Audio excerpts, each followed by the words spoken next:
Okay. Welcome, everybody. So if anyone needs Spanish translation, there should be an icon at the bottom of your screen that looks like a world, and you can click on that and select Spanish, and you will be able to have a translation of what's going on. Eliseo, are you able to unmute yourself and say that, since Martha's not able to be heard at this point?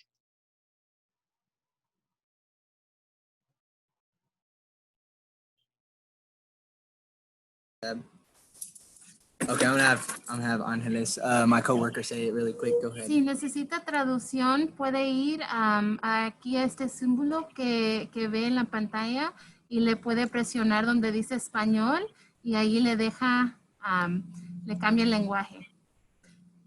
Thanks. Great, thank you very much. Thank you. Okay, so we're going to proceed. And so tips for people watching.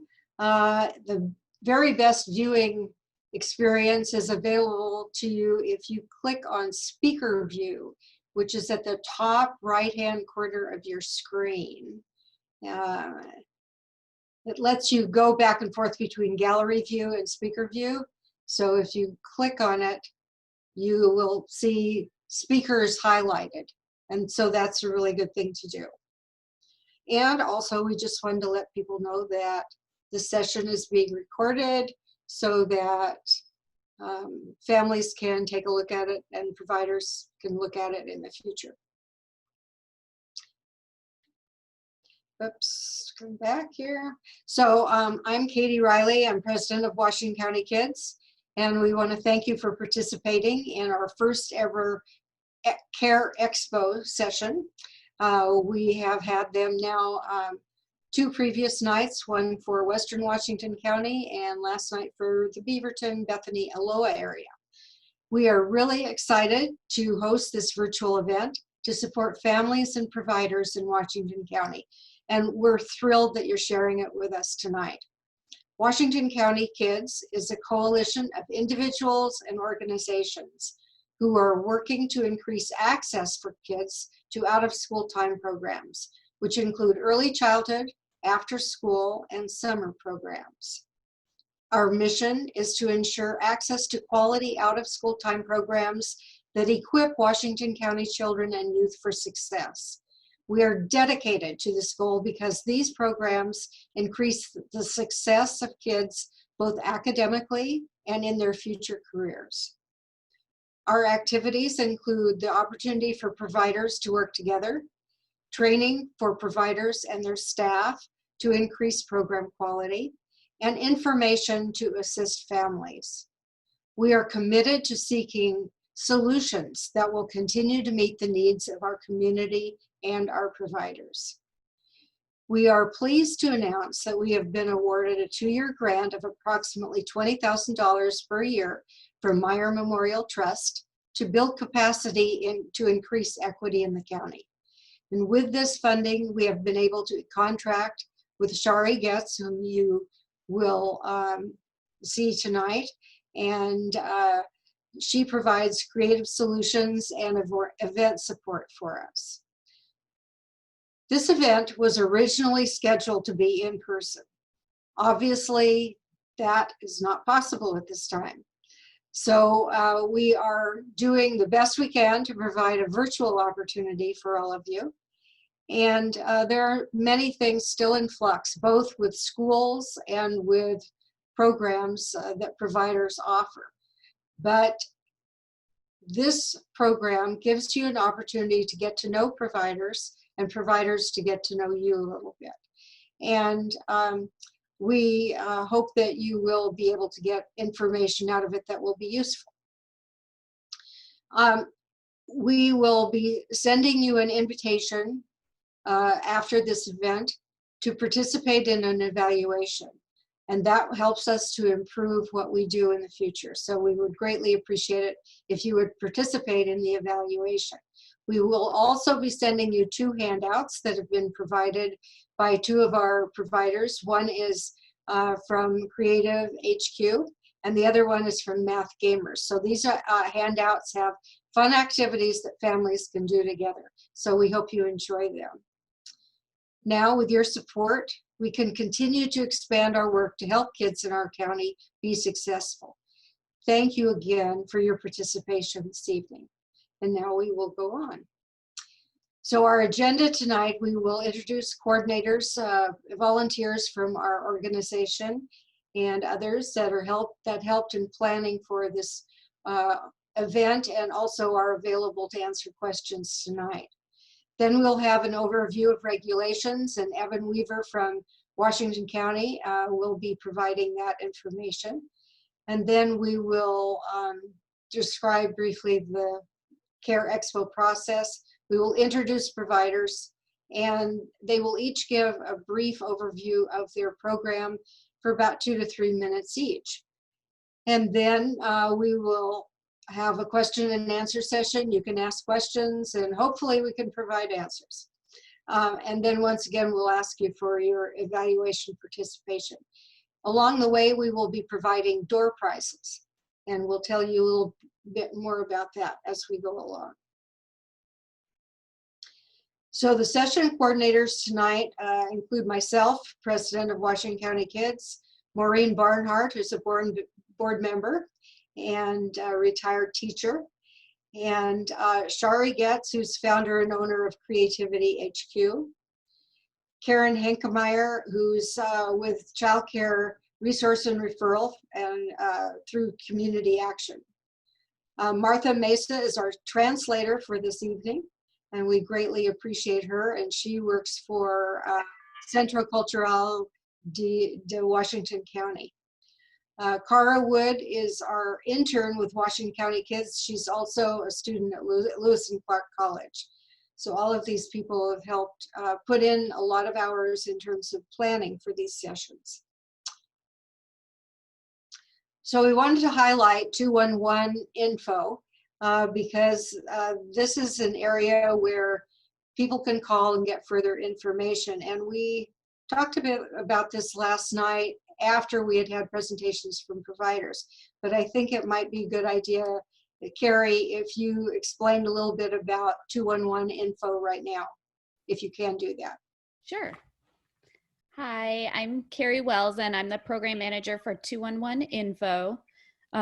If you've never heard of 211 Info, we are a phone number that you can dial on your phone, similar to 411 or 911. We're a nonprofit organization, and we provide information and referral to community services throughout the state of Oregon, and then 5 counties in Southwest Washington.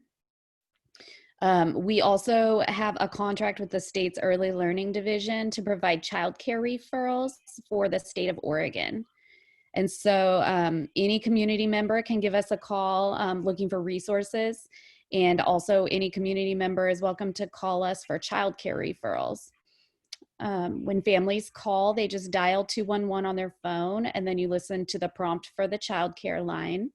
When you get a hold of a specialist, we have specialists that speak English and Spanish. And then for other languages, we utilize a language line. So we can speak with people in all different languages. We also utilize a texting program where you can text the keyword children or niños to 898-211, and we can provide referrals through text. You can also email children@211info.org.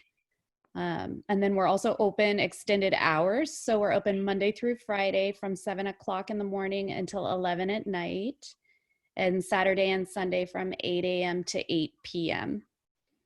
The providers that we refer to are abiding by the emergency standards that have been set by the state of Oregon. And we're also able to refer to providers that accept ERDC, which is the DHS Assistance for Child Care. Okay, thank you so much, Carrie. You're welcome. Thank you. And now Evan Weaver, who is Interim Director for Children, Youth, and Families Division of the Health and Human Services Department at Washington County, will give you an overview of what the guidelines are at the present time. Yeah, thank you, Katie, for having me. And I'd also say, yeah, 2-in-1 is a great resource for a lot of different things. And the child care website link that Carrie had up on that slide is also really, really great way to look for child care as well. I've actually used that myself on a couple different occasions.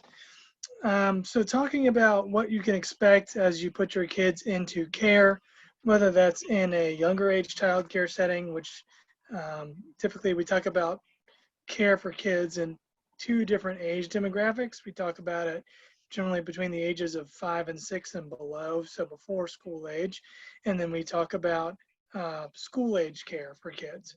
And so they have a little bit of different standards and different licensing and things like that. But what I'm going to try and talk about today are some general things you can expect to see when you go into these settings.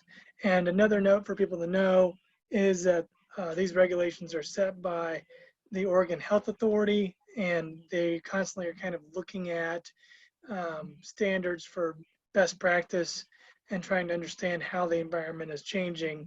And so what I say today may not necessarily be true a week from now because the guidelines are evolving. It's not that there would be massive changes from week to week or month to month, but they're iterative things. And so providers will be working through these as the course of a program year goes forward. So what can you expect when you go to your provider? One of the biggest questions that we get, if we go to the next slide here, is we get questions about what happens if there's a confirmed case of COVID-19 where my kids are receiving care. Obviously, that's a lot of people's biggest worry. And the first thing I'd say is in instances of confirmed COVID-19 cases, the provider will be having a dialogue, a conversation with the local public health authority, which is in Washington County in the Health and Human Services Department. It's the department that I work in. And if there's a confirmed case, the provider would reach out to the health authority, say, you know, this is what happened. We understand that one of our staff members had COVID-19. They've gotten a test, or perhaps a family member has told us that a child who was in our care had COVID-19 and they got a confirmed test. So what do we do? And the public health department is going to have a conversation with the provider, provide them some guidance on how to proceed, perhaps pausing the program for a week, perhaps canceling the program, or perhaps just saying, you know what, this staff member had this test and they haven't had a lot of exposure to the people in the program for whatever reason, so we're just going to ask that that person doesn't come back for 10 to 14 days. Similarly, if you are contacted by a public health official and told that you've come in contact with somebody who had a confirmed case of COVID-19, you will probably be asked not to come into the program for the next 10 to 14 days, just for the sake of trying to reduce transmission of the virus.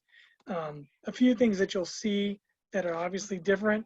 There'll be increased record keeping, you know, so we can see in case of a confirmed case, we can track, you know, who that person's been in contact with, screening for symptoms, things like persistent cough, high grade fever. You may see some screening when you come into the facility, and you're definitely going to hear, you know, please don't come in if you are exhibiting symptoms.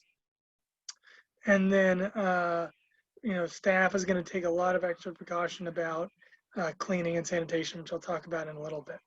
If we go to the next slide, the other big change that you'll see is a difference in how many kids maybe would be in a program. So where perhaps in the past, you might see groups of 20 or 30 kids in a program, maybe now you'll only see 10 or 15. And that's going to be based on a couple different things.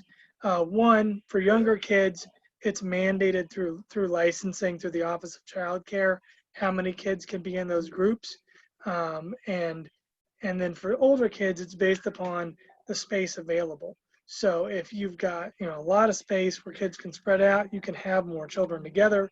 If you're in a classroom space that's contained, that's going to limit how many kids can be in a group. And then the other big change that you'll see, which is a best practice, is having stable cohorts. And this is just a fancy way of saying groups that stay together. So what we're saying here is, like, if a typical program, perhaps you might do rotation. So your child would be in an art class and then maybe they'd go to like a math class or some other kind of enrichment activity, and perhaps they'd switch groups, and there'd be a lot of mixing in that switch. Well, now what you're more likely to see is the same kid when you drop your kid off. If he's in one group in the morning, he's going to be with that same group throughout the entirety of the day. And in general, those cohorts, we don't really want them to change as much as possible. Again, this comes back to possibility of transmission and ease of tracking in case we do have a confirmed case inside a facility or a program. The other thing that people are really familiar with, obviously, is face coverings, recommended for essentially everyone at this point. And in care settings, even young kids, 4 or 5, still want them to have a mask on as long as there's adequate adult supervision to support them if they need help. Staff needs to be wearing masks at all times. And really there's a desire, which we'll see in the next slide here, back to those stable cohorts question, staff that have to interact across groups, whether that's somebody who's driving a bus or it's maybe a program lead who's checking on different groups going around. Those people we're asking take extra care in the way that they, washing their hands, constantly being masked up, being careful about their interaction with kids in the groups. And as I mentioned here, 6-foot distance, we're all pretty familiar with that. So that's pretty much a standard. Don't want to have big group events. So, nothing as much as possible, trying to contain things 10, 20 kids at a time. You don't want to see 50, 60 people getting together, obviously, particularly kids who a lot of times, I think for as a dad of young kids, I think personal space is definitely a developmental, is on a developmental curve, and kids sometimes quite don't understand appropriate personal spacing. So we're trying to make that as easy for kids to understand as possible. And then the other thing you'll notice is just a lot more cleaning is going to go on in programs. And so you might, if you look at a program agenda or like a schedule for a day, there may be breaks in there for staff to do cleaning and disinfecting. And that may affect the way the schedule ends up looking. And then for young children, trying to eliminate certain things in facilities like plush toys, things that are difficult to clean, just because trying to eliminate as many possible areas of transmission as we can. And again, on this last slide, what I'll say, just to repeat myself, these guidelines do change. And I would say if you're a parent or a caregiver who's really, really interested in knowing the specifics of these things, highly encourage you to go to the Oregon Health Authority website. It's that first bullet there. If you go to Google and just type in Oregon Health Authority COVID-19, there'll be a web page that comes up that has the relevant documents on there that you can look through. It is a little bit technical, but you can understand where the guidelines are and the emphasis they're trying to make if you're interested in looking at those. And also, Oregon Health Authority staff is always happy to explain things to people, and as is the local public health office. I know we're going to do a little Q&A later, so if you have questions, you can put those in a chat box. And I'm sure Katie or other people can share my information, and I can try and get people answers or connect you to people who know those answers if I don't know them. So I thank everybody for their time and attention, and I know we're all looking forward to hearing from the providers and all the innovative things that they're doing to support kids in this time. Thank you, Evan. So now we'll have providers present. We have, first of all, for champions, Aiko Sato will talk a little bit about champions.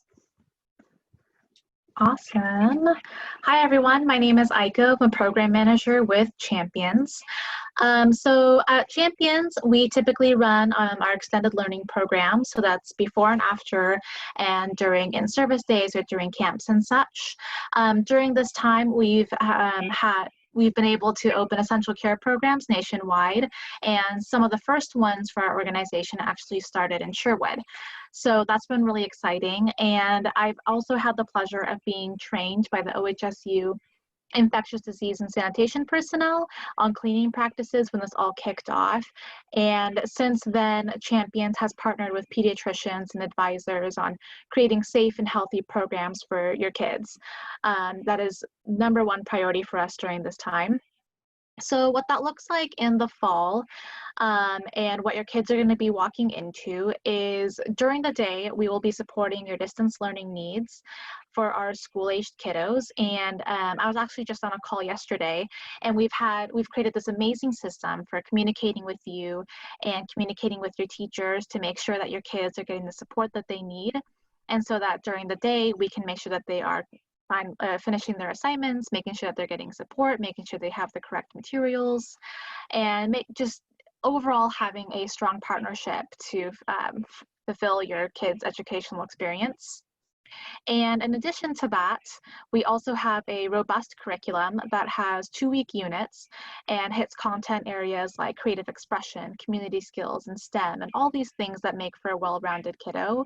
And one thing that I think really truly sets our organization apart and something that I'm really excited about is our inclusion team. So we have this inclusion team based at our national headquarters whose sole focus is to make sure that all kids are being served. They could have a diagnosis, they could just be having a rough day, but we know that not all kids are the same.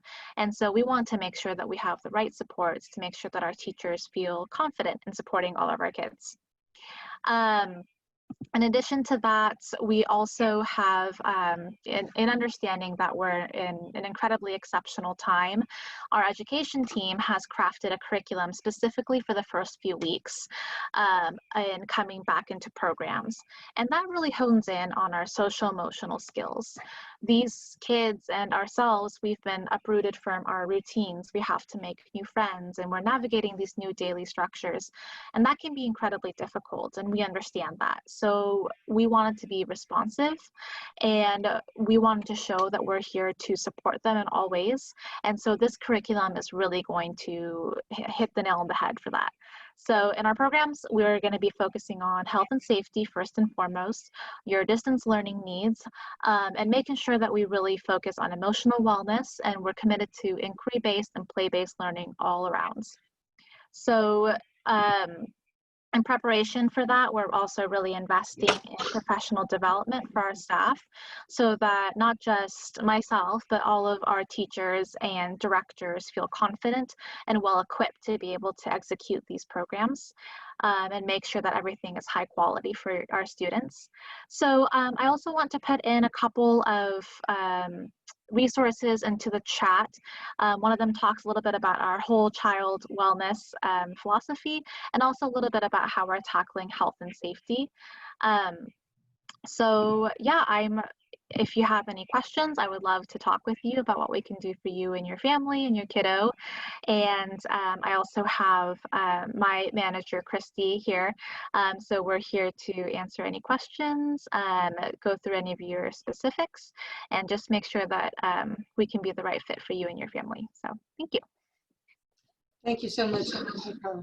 And next, Shari Getz will talk about Creativity HQ.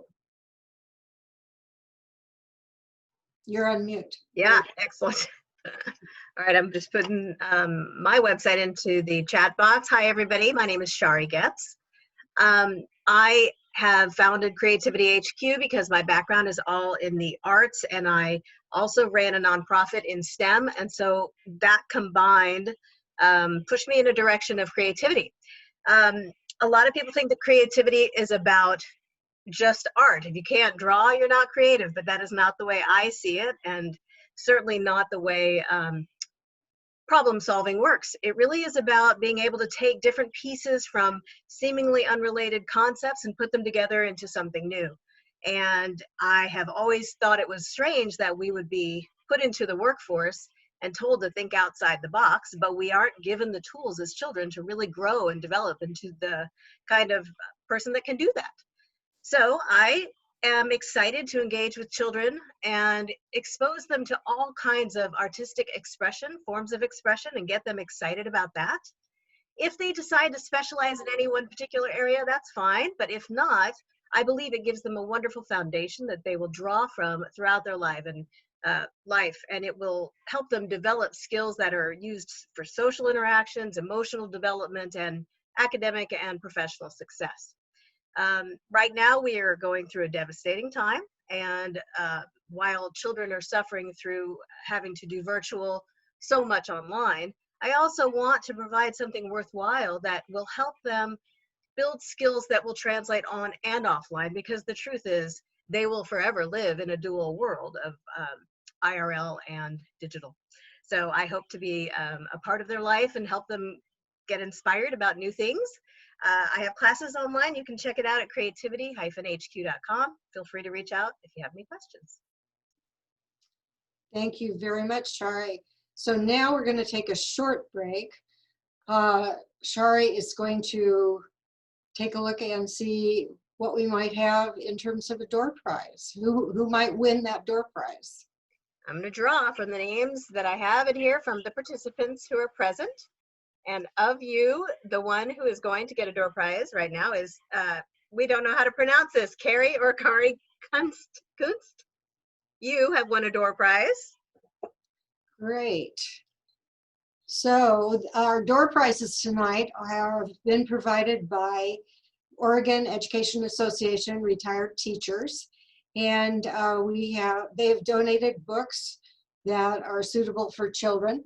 And so if you're selected as a winner, so Carrie, you can email info@washingtoncountykids.org by tomorrow and let us know the following information: your full name and address, and the grade level and or reading level of your kids. And I'm saying that plural if you have more than one. Depending upon where you live, it might be possible to pick up the books from my home. I live in Hillsborough. But if not, we will send them to you by mail. So I'm going back now here, and congratulations, Carrie. Now we're going to hear from Club K after school, and I see that I should have put on here Amanda Leibarger. She's going to be talking for Club K. So Amanda, take it away. Thanks, Katie. Yeah, actually, Katie is not here right now tonight because we are doing a workshop training with our site directors this evening that I'll pop into after this. So I appreciate you guys giving us the opportunity to be here.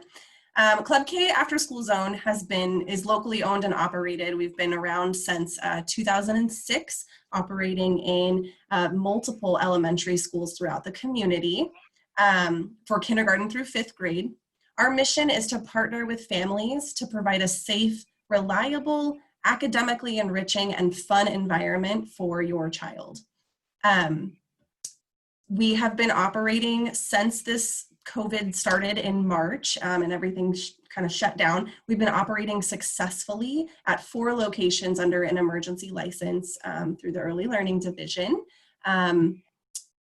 As I said, we provide care for kindergarten through 5th graders. Our sole focus is to provide 21st century skills for those students, really focus on those social emotional learning skills and opportunities for them as well. And with this unforeseen time, we know that that's really important, and we have incorporated that into our programs throughout this whole, the last few months, and we'll continue to do so going forward. We will continue to operate at 5 locations throughout Beaverton, Tigard, Tualatin, and Wilsonville to start the fall. And then whenever we do get back to some norm and we are able to operate in all of our locations, we will have 16 locations. We do focus on training for our staff. We have over 50 hours annually of staff development and collaborative meetings. And we have adapted throughout this whole time to have those meetings and trainings take place virtually. We have quarterly conversations with our staff to support their growth in the field and make sure that they are getting the training and the tools that they need to provide the most successful environment for your child. We have staff with varying backgrounds. Some have the education degrees, some do have degrees in psychology, We have some that are going to school for teaching, and then we have just other skill sets that our staff bring to our programs. We are adapting our programs right now to fit the current needs of the families as we go into the fall, and we've been partnering with the school districts to make sure we can continue to provide what the families need at this time. So we will be offering 3 different on-site plans for families at, again, those 5 locations, and then we do have an online component as well. Our full day plan is going to be encompassing the bulk of the day. So some of our locations are 7:30 to 5:30, some are 8:15 to 5:15, just depending on the location. And in there, we will focus on facilitating and supporting that comprehensive distance learning that your districts are implementing. And then in the afternoon, we will have enriching, hands-on, engaging activities that are very interest-based. We focus on what the students' interests are, and then our staff develop discovery units, is what we call them, and staff develop those based off the students' interests and to come up with STEAM, science, technology, engineering, arts, and math activities to go based off the theme and the interest of the students. So we will have a full day plan. We will also have a school day plan that is just for the bulk of the school day. And with that, we will provide supports and facilitate the comprehensive distance learning for your child. And then we also have an after school enrichment plan if all of the families need are just after school care for their child to have an enriching, engaging environment to go to after the school day is done. Like I said, we are partnering with the districts to get training for our staff on the comprehensive distance learning platforms that they are using. And we are also partnering with the districts to get our staff connected to the classroom teachers so they can have that open communication and have opportunities to troubleshoot if there's any issues that may come up with the supporting of the students on site. As for our digital, or our online component is our digital connections. And with that, there are 2 options for families. This is just to add an extra enhancement for your child's learning outside of the school day. And it may also provide a break for parents if you've been working with your child all day and you haven't had a chance to get your stuff done, whether it's work or things done around the house, or you maybe just need a breather. Our digital connections can help you out. In there, we have digital explorations, which is a standard membership subscription service where you would have access to an engaging hands-on activity video once a week. They get shared every Monday, and your library of videos will build, and you can watch those videos at any time that works for you.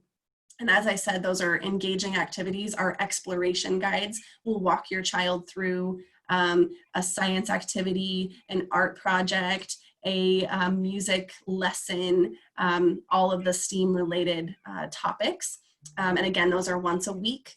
And then we also have our digital interactions, and those are live classes that go through Zoom. They meet once a week for 45 minutes for a 4-week session. And we do limit those classes to 10 students per session, just so that way we can provide as much one-on-one supports. And then those are topic focused sessions. Right now, our website has our August sessions, and we'll be opening our September sessions up in the next week or so. So like I said, our mission is really to partner with families so that way you have the supports you need, and we're here to adapt to all of the precautions that are needed right now. We've been operating with all of the guidelines from the Oregon Health Authority and the Early Learning Division over the past few months, and we will continue to do so. Like I said, we appreciate you giving us the opportunity to be here, and we're here to answer questions that you may have. Great, thank you so much. So now we've added a 4th provider as well. Eliseo is going to talk about Centro Cultural de Washington County and their activities. Thank you, Katie. So for those of you who aren't familiar with Centro Cultural, I'm just going to give a brief history. So since 1972, Centro Cultural of Washington County has served Latino families with an ever-growing range of programs designed to create self-sufficient, engaging, and active citizens. We recognize that everyone, regardless of their income or document status, are vital to our economy and are part of the social and cultural fabric of Oregon. Throughout the years, thousands of Latino and low-income residents have been helped to become productive members of the community. So that's just a little bit about Centro. We have many, many programs ranging from art and culture to civic leadership and advocacy, to community wellness, and the list really goes on. I'm going to focus more on the youth development side just because I know that is what you all are here for. So the first program that I would love to talk about is our Lego robotics program. And so Centro's Lego robotics program is for students in the grades of first grade all the way up to high school 12th graders. And what we really want to do, Centro's Lego robotics program gives students from underserved backgrounds the opportunity to grapple with diverse and complex problems. The concept behind Lego robotics really promotes systems thinking. It encourages collaboration and exercises critical thinking. Our program also emphasizes the importance of software and hardware, leadership and communication in both written and verbally. So again, that is for first through 12th graders, and then the difficulty just ranges from age to age. The next program I want to talk about is our MESA program. So we partner, Centro, we partner with Portland State University's MESA program, and we serve actually as the West Side Regional Center to coordinate 6 schools in Washington County. Our education coordinator works with teachers from these 6 schools to facilitate high quality STEAM programs right where the kids really need it. And then the final program that I would really want to talk about and really highlight right now is our summer STEAM camp that is actually going on currently. It is a virtual camp, and we are still taking registrations. It started on August 3rd and it goes until August 28th. And the way that is being ran, so the grade level, I should probably mention that, is from 2nd grade all the way up to high school as well. And the way that it's being run is, as I said, virtually. We have Monday through Thursday, we're having YouTube videos, pre-recorded YouTube videos of different activities and exercises and things like that for our students to participate in and really create like different engineering design and things of that matter. Like I said, we're really focusing on STEAM, which stands for science, technology, engineering, art, and math.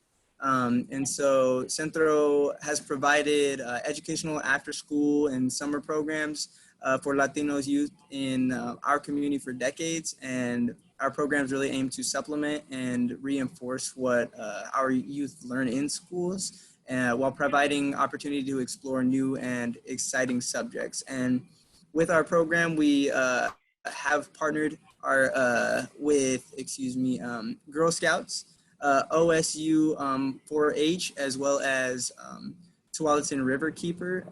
So we have a range of partners, and even on Fridays we have a live sessions for 6th graders all the way up to 12th graders, where they get to meet with an industrial professional of some sort, whether that be someone from like the Portland Art Museum, Tualatin River Keepers, as I mentioned.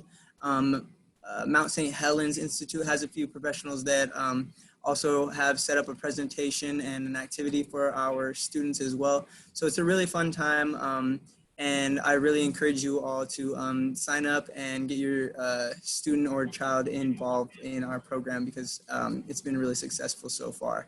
If you all have any other questions or anything you'd like to talk to me about, you can go ahead and find my information on Centro Cultural's website, which is just centrocultural.org, or I can leave some of my information in the chat for you to email me with any questions that you have. Thank you again for attending, and Katie, I'm gonna hand it back over to you. Thank you. Okay, great. Thank you so much. Okay, now what we would like to do is possibly, do we have another opportunity for a door prize, Shari?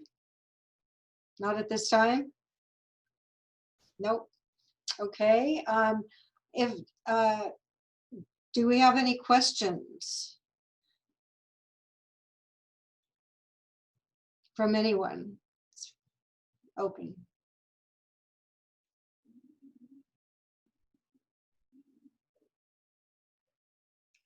As a note, we will be putting these up on the website, and we will be adding resources from program providers from all of the Expo nights to our website resource page to make sure that families can always access the Washington County Kids website for information like this at their convenience.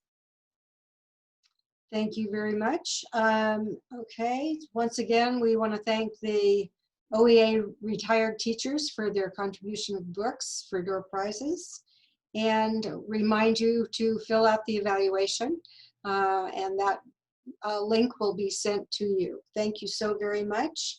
And I also want to thank our handout resources, Creativity HQ and Math Gamers, for their creative responses here, and hope people will enjoy those.